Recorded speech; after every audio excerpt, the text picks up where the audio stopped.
Assalamualaikum warahmatullahi wabarakatuh. Waalaikumsalam warahmatullahi wabarakatuh. Di video kali ini, kami kelompok 11 akan mendiskusikan materi tentang jenis-jenis media pembelajaran. Langsung saja kepada pemateri saya persilahkan.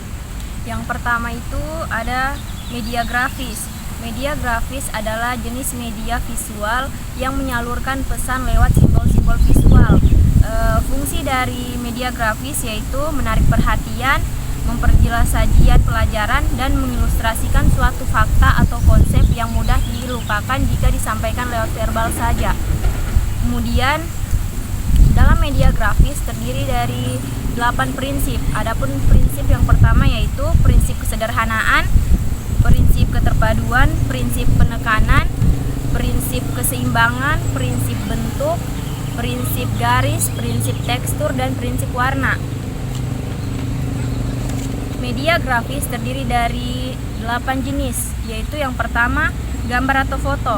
Menurut Kristanto tahun 2013, media gambar atau foto adalah media yang tidak diproyeksikan dan dapat dinikmati oleh semua orang sebagai bentuk pindahan dari keadaan yang sebenarnya. Kemudian, media gambar atau foto memiliki kelebihan dan kekurangan. Adapun kelebihannya yaitu sifatnya konkret, gambar realistis, menunjukkan pokok-pokok masalah dibandingkan dengan media verbal semata, dan dapat mengatasi batasan ruang dan waktu. Kelemahannya yaitu hanya menekankan pada persepsi indera mata, ukurannya terbatas, hanya dapat terlihat oleh sekelompok siswa. Jenis yang kedua itu sketsa. Sketsa adalah gambar yang sederhana atau draft kasar yang melukiskan bagian-bagian pokok tanpa detail. Ketiga, diagram atau skema. Diagram atau skema merupakan suatu gambar sederhana yang menggunakan garis-garis dan simbol-simbol untuk memperlihatkan hubungan timbal balik. Diagram atau skema yang baik haruslah 1. Benar datanya, 2. Rapi, 3. Diberi judul dan penjelasan seperlunya. Jenis media yang keempat yaitu bagan.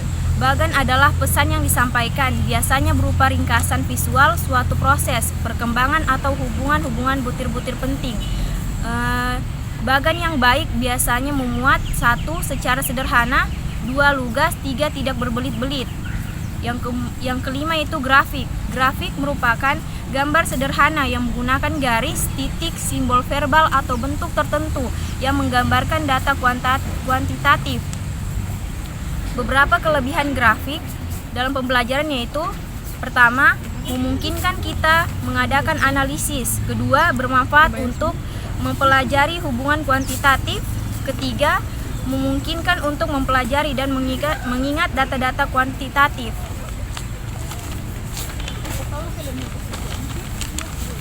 Keenam, poster. Poster adalah gagasan yang dicetuskan dalam bentuk ilustrasi gambar yang disederhanakan yang dibuat dalam berbagai ukuran. Ciri-ciri poster yang baik adalah 1. Sederhana, tidak memerlukan pemikiran bagi pengamat secara rinci. 2. Sedikit kata-kata dan tulisan jelas dan terbaca. 7. Kartun. Kartun adalah gambar interpretatif yang menggunakan simbol-simbol untuk menyampaikan suatu pesan secara cepat, ringkas, dan sesuatu sikap terhadap orang, situasi, kejadian-kejadian tertentu. 8. Komik. Komik adalah suatu bentuk media grafis yang mengungkapkan berbagai karakter dan menyajikan suatu cerita bersambung dalam urutan yang menghubungkan dengan gambar. Itulah penjelasan tentang media grafis. Apabila yang ingin bertanya, saya persilahkan. Saya ingin bertanya, Baik, kepada saudari Feli. Anda sudah jelaskan tentang media grafis.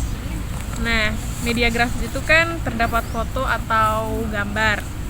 Apakah di dalam media foto atau gambar itu ada prinsip-prinsipnya? Ya, dalam media gambar atau foto terdiri dari beberapa prinsip. Adapun prinsipnya yaitu: 1. Usahakan agar gambar hanya memfokuskan pada satu objek utama atau pusat perhatian. 2. Jaga supaya latar belakang tetap sederhana. Dan 3. Masukkan beberapa latar depan untuk menciptakan kedalaman suatu foto. Oke, makasih. Baik, selanjutnya materi kedua. Yang kedua yaitu media 3 dimensi. Media 3 dimensi adalah media pembelajaran yang dapat menyampaikan pesan dengan ciri-ciri bertekstur serta memiliki tinggi, lebar, dan bervolume. Kelompok media ini dapat berwujud sebagai benda asli baik hidup maupun mati, dan dapat pula berwujud sebagai tiruan yang mewakili aslinya. Media 3 dimensi yang dapat diproduksi dengan mudah adalah tergolong sederhana dalam penggunaan dan pemanfaatannya, karena tanpa harus memerlukan keahlian khusus, dapat dibuat sendiri oleh guru, dan bahannya mudah diperoleh di lingkungan sekitar. Ada 3 macam media 3 dimensi, yaitu 1. Model relia. Model relia sendiri adalah benda asli yang ada di sekitar kita dan dapat digunakan untuk menyalurkan pesan atau bahan pembelajaran, sehingga dapat merangsang perhatian, minat, pikiran, dan perasaan siswa dalam kegiatan belajar untuk mempermudah pemahaman materi. Contohnya, buah-buahan asli yang digunakan oleh guru PAUD untuk mengajar siswa mengenai warna, bentuk, dan struktur. Kedua, model. Model adalah tiruan 3 dimensi dari berbagai objek nyata yang terlalu besar, terlalu kecil, terlalu jarang, terlalu mahal, dan terlalu kompleks untuk dibawa ke dalam kelas untuk dipelajari siswa dalam wujud aslinya. Model ada 6, yaitu model padat, penampang, susun, model kerja, mock-up, dan diorama. Ketiga, boneka. Boneka adalah benda tiruan dari bentuk manusia dan atau binatang yang dipergunakan untuk menyampaikan materi melalui format cerita. Media boneka dikelompokkan menjadi 4 jenis, yaitu boneka tali, boneka tangan, boneka jari, dan boneka tongkat. Adapun kelebihan media 3 dimensi yaitu 1. Memberikan pengalaman secara langsung. 2. Konkret dan menghindari verbalisme. 3. Dapat menjelaskan alur suatu proses secara jelas. Sedangkan kelemahannya yaitu 1. Tidak bisa menjangkau sasaran dalam jumlah yang besar. 2. Membutuhkan waktu lama dalam pembuatannya. 3. Media proyeksi. Media proyeksi terdiri dari 2 bagian, yaitu 1. Media proyeksi diam. Media proyeksi diam adalah media yang disajikan dengan rangsangan-rangsangan visual dengan diproyeksikan menggunakan suatu alat proyeksi OHP. Media ini sudah jarang digunakan pada zaman sekarang ini, dikarenakan adanya perkembangan peralatan seperti LCD proyektor. 2. Media proyeksi gerak. Media proyeksi gerak terdiri dari 2 bagian, yaitu 1. Film. Film adalah media yang disajikan dengan menggunakan film 8 mm, 16 mm, dan 35 mm dengan bantuan alat proyektor. 2. Slide PowerPoint. Slide PowerPoint adalah media yang disajikan dengan rangsangan multimedia meliputi teks, audio, visual, video, animasi, dan sebagainya. Itulah materi dari saya. Jika ada yang ingin bertanya, saya persilahkan. Saya akan bertanya di bagian kelebihan media boneka. Di situ salah satu kelebihannya yaitu konkret dan menghindari verbalisme. Apa maksud dari menghindari konkret? Apa maksud dari konkret dan menghindari verbalisme itu? Ya, terima kasih. Arti dari kalimat konkret dan menghindari verbalisme yaitu peserta didik bisa menyebutkan kata, namun mereka tidak tahu arti dari kata tersebut. Jadi media boneka ini digunakan untuk menghindari hal tersebut. Kepada pemateri ketiga, saya persilahkan. Materi selanjutnya yaitu yang pertama, media audio radio. Media audio adalah suatu media yang menyajikan pesan dalam bentuk lambang-lambang, baik verbal maupun non-verbal, yang dapat merangsang pikiran, perhatian, motivasi sehingga proses belajar mengajar berlangsung pada diri siswa. Dalam pembahasan media audio radio ini akan dibedakan antara media audio tradisional dan media audio radio digital, di mana media audio tradisional ini terdiri dari audio kaset dan audio dan audio atau radio siaran. Dan media audio radio digital ini terdiri dari media optik, audio atau radio internet, dan streaming. Kemudian karakteristik media audio radio yang pertama, pemusatan perhatian dan mempertahankan pemusatan perhatian. Yang kedua, mengikuti pengarahan. Yang ketiga, digunakan untuk melatih daya analisis siswa dari apa yang mereka dengar. Kemudian unsur media audio radio yang pertama, suara manusia. Suara manusia adalah suara yang bertujuan untuk mendukung penyampaian pesan dan pengungkapan perasaan. Yang kedua, musik. Musik merupakan unsur yang sangat penting dalam program audio untuk menciptakan suasana yang membantu memperjelas pesan yang akan disampaikan. Yang ketiga, sound effect adalah bunyi tiruan atau bunyi sebenarnya dari binatang atau benda-benda lainnya yang berfungsi untuk menciptakan situasi dalam program media audio radio yang kita siarkan. Kelebihan dari media audio radio ini yang pertama, imajinatif dan dramatif. Yang kedua, menarik perhatian. Dan yang ketiga, relatif lebih murah. Sedangkan kelemahannya, yang pertama, komunikasi satu arah untuk audio kecuali radio yang bisa interaktif. Yang kedua, abstrak, terutama berkaitan dengan angka, ukuran, perhitungan, dan lain-lain. Yang ketiga, penentuan cara penyampaian informasi dapat menimbulkan kesulitan apabila pendengar memiliki latar belakang serta kemampuan mendengar yang berbeda. Dan media yang kedua adalah media video dan televisi. Media video adalah media audiovisual yang dapat digunakan untuk menyalurkan pesan serta dapat merangsang pikiran, perasaan, perhatian, dan kemauan si belajar sehingga dapat mendorong terjadinya proses belajar yang disengaja, bertujuan, dan terkendali.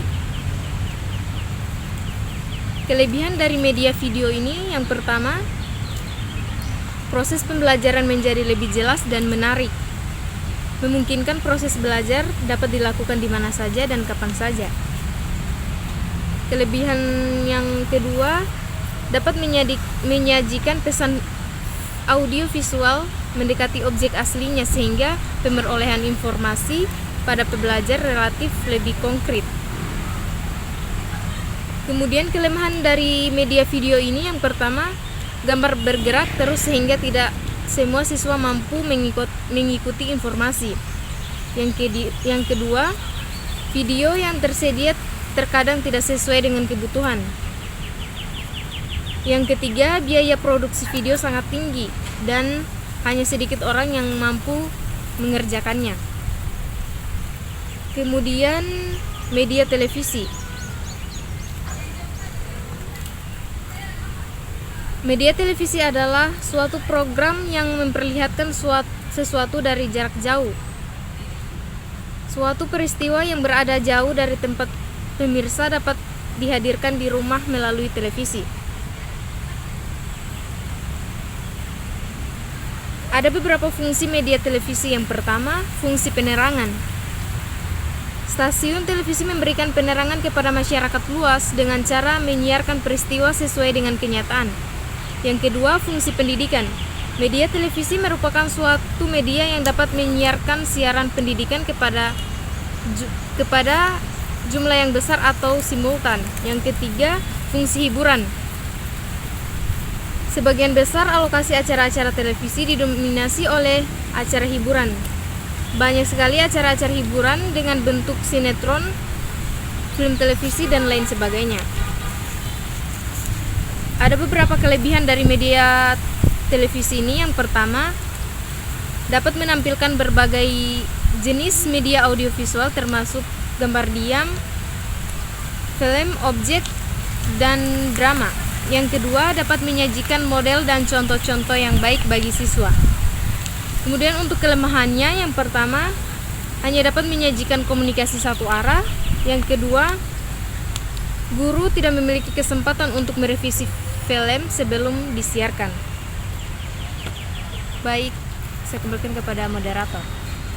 Baik, itulah penjelasan mengenai media audio radio dan media audio televisi. Jika ada yang ingin bertanya, saya persilahkan. Baik, tadi kan sudah dijelaskan tentang media audio radio. Pertanyaan saya, apa saja bentuk-bentuk dari program media audio radio? Baik, saya akan menyebutkan beberapa bentuk-bentuk dari program audio radio. Yang pertama itu uraian atau ceramah. Yang kedua, berita. Yang ketiga, laporan.